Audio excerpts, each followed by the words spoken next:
नमस्कार दोस्तों, मेरा नाम है अंकित और आप देख रहे हैं जय महाकाल चैनल।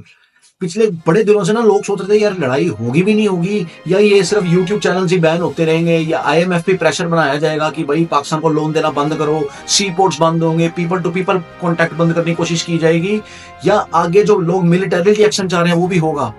शुरू हो चुका है दोस्तों, ऑपरेशन सिंदूर लॉन्च कर दिया गया।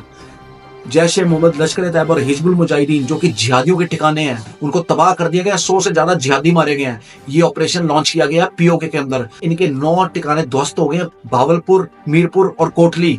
राफेल ने कोई एलओसी क्रॉस नहीं की, एलओसी से ही अपने मिटॉयर मिसाइल वो दागे हैं और ठिकाने को ध्वस्त कर दिया है। यदि हमारा ये प्लान अगर फेल होता ना तो हमारी नेवी तैयार थी प्लान 2 के लिए, उनके टारगेट को ठोकने के लिए। पाकिस्तान को लगा यार ये तो मॉक ड्रिल्स कर रहे हैं, अभी तो भारत लड़ाई नहीं करेगा, अभी तो भारत प्रैक्टिस कर रहा है, लेकिन इधर से मॉक ड्रिल हो रही थी, उधर से भारत ने ठोक दिया। अभी ये स्टार्टिंग है। रशिया ने साफ कहा है सपोलो को भी ठोको और सांप को भी ठोको। सांप कौन है? पाकिस्तान आर्मी। सपोले कौन है? ये जिहादी।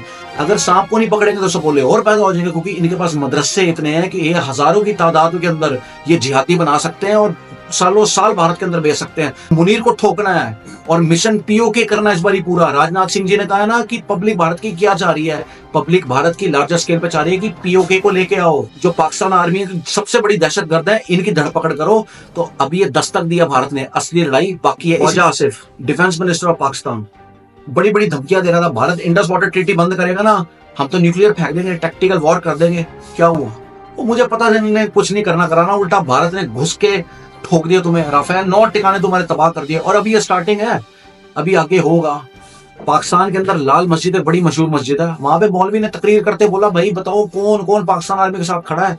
एक पाकिस्तानी ने हाथ नहीं उठाया। पाकिस्तान में रहते मुसलमानों को पता है कि हम यहाँ सेफ नहीं है, लेकिन जो भारत के अंदर कुछ गद्दार है ना, उनको आज तक नहीं समझ आई कि भारत उनके लिए कितनी सेफ कंट्री है। आपके होश उड़ जाएंगे कि मौलाना ने अपनी पब्लिक से क्या क्या सवाल किया और पब्लिक ने क्या रिएक्ट किया। जंग में आप में से कितने लोग पाकिस्तान का साथ देंगे? हाथ खड़ा। कम ही नजर आ रहे हैं। इसका मतलब है कि काफी समझ पैदा हो चुकी है। मसला यह है कि पाकिस्तान और हिंदुस्तान की जंग इस्लाम की जंग ही नहीं है, हिंदुस्तान से ज्यादा बढ़कर। हिंदुस्तान में इतना जुल्म नहीं है जितना पाकिस्तान में जुल्म है। कि लाल मस्जिद जैसा अलमनाक काम यहाँ हिंदुस्तान में हुआ, जमाना वजीरिस्तान में और पूरे खैबर पख्तूनख्वा में जो मजालिम हो रहे हैं वो वहां हुए कि उनके अपने जेट तैयारों ने अपने ही मुल्क के रहने वालों पर ऐसी बमबारियां की। क्या हिंदुस्तान के अंदर इतने लोग लापता पाए जाते हैं? हिंदुस्तान के अंदर कोई तहरीकें लापता अफराद के लिए हैं? लोग लापता अफराद के लिए तहरीकें चला चला कर, धरने दे देकर, थक कर, मजबूर होकर घरों में बैठ के अल्लाह से मांगे। कितनी मसूरात यहाँ बैठी रही। बिलोच लापता, पख्तून लापता, अब तो तहरीक इंसाफ के लोग लापता, सहाफी लापता, उलमाए किराम लापता। यहाँ जो जुल्म है, मतलब पाकिस्तान के पठान बलूच छोड़ो, वहां के आम आदमी, पीटीआई कोई नहीं खड़ा इनकी फौज के साथ, क्योंकि इनको पता है ये कोई इस्लाम मुस्लिम की लड़ाई नहीं है, ये आसिफ मुनीर लड़ाई लड़ रहा है अपनी पावर की, और पब्लिक को चूरन चटा रही है वहां की आर्मी।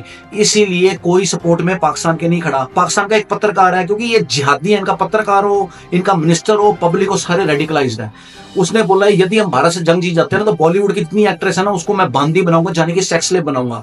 इस्लामिक कल्चर ये बोलता है यदि आपकी जंग लगे तो आप दुश्मन की औरतों को उठा के सेक्स स्लेव बना सकते हो। ये इनकी बुखारी में लिखा है, ये जस्टिफाइड है अकॉर्डिंग टू इस्लामिक लॉ। हमारे यहाँ के कुछ बॉलीवुड एक्ट्रेस और एक्ट्रेसेस है ना, सुष्मिता सेन, जूही चावला, दीपिका पादुकोण, इन्होंने बोला कला की कोई सीमा थोड़ी होती है, कला से तो प्यार बढ़ता है। हम तो चाहते हैं पाकिस्तान के एक्ट्रेस एक्ट्रेस में लव लामटी के बच्चों, वहां का जर्नलिस्ट क्या सोचता है। कांग्रेस के कुछ प्रवक्ता है वो नींबू मिर्च लेके आ गया जी टीवी शो के अंदर, बोला राफेल के आगे लगा लो, उसकी न्यूज चली पाकिस्तान के अंदर। कांग्रेसियों आज तो शर्म कर लो। ओवैसी तक ने कह दिया मोदी जी पाकिस्तान को ऐसा सबक सिखाओ कि पाकिस्तान के साथ कुछ तो याद रखें। तुम्हें ये नहीं पता लगता, तुम मोदी के विरोध करते करते तुम देश का विरोध करना शुरू कर देते हो, और 4 दिन तुम मोदी का विरोध ना करो ना तुम्हें चैन नहीं आता, तुम्हें नींद नहीं आती। ऐसा तुम्हारा हाल है। आज जो पीओके पाकिस्तान के कब्जे में है वो नेहरू की वजह से ही तो है। हमारी तो आर्मी ठोक रही थी कबाइलियों को, तूने रोका। यूनाइटेड नेशन ने बोला इसको मानो एलओसी, वो तूने माना। यूनाइटेड नेशन में केस लेके गया तो तू लेके गया। कश्मीर तो हमारा ही था सारा का सारा। वोटिंग के लिए मानना तो तू माना, इलीगल टेरिटरी के ऊपर तो सारा बेड़ा गर्क तो तूने किया। बाकी गचा ऊंचा इंदिरा गांधी ने कर दिया, तेरी बेटी ने। तो 13,000 स्क्वायर किलोमीटर हमने सिंध में जमीन ली थी तो वापस किसने करी? वापस इंदिरा गांधी ने करी। कश्मीर का सौदा वहां हो सकता था कि हम सिंध की जमीन जब भी वापस करेंगे जब हमें कश्मीर का टुकड़ा दोगे। तो कौन से मुंह से आगे यार तुम बात करते हो? अक्साई चीन तुमने दे दिया, तिब्बत पर तुमने कब्जा करवा दिया, बातें आगे कर रहे हो तुम, फलाना डमकाना, सिक्योरिटी सिक्योरिटी सिक्योरिटी।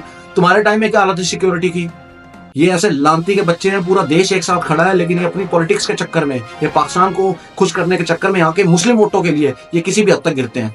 बाकी दोस्तों ये दस्तक दे दी हुई है, लड़ाई शुरू हो गई है और ये लड़ाई इस बारी खत्म होगी पाकिस्तान के टुकड़ों के साथ। बलूचिस्तान भी अलग होगा और मिशन पीओके भी पूरा होगा। पूरा मैप ड्रॉ किया जा रहा है, छोटा मोटा मिशन नहीं है, पूरी सप्लाई चेन जो है वो हथियारों की फौज बना रही है। बाकी दोस्तों आपका कहना इस वीडियो के बारे में मुझे कमेंट सेक्शन में लिख के बताइए, और यदि आपको भारतीय होने में गर्व है तो कमेंट सेक्शन में जय हिंद लिखिए। जय हिंद, वंदे मातरम, भारत माता की।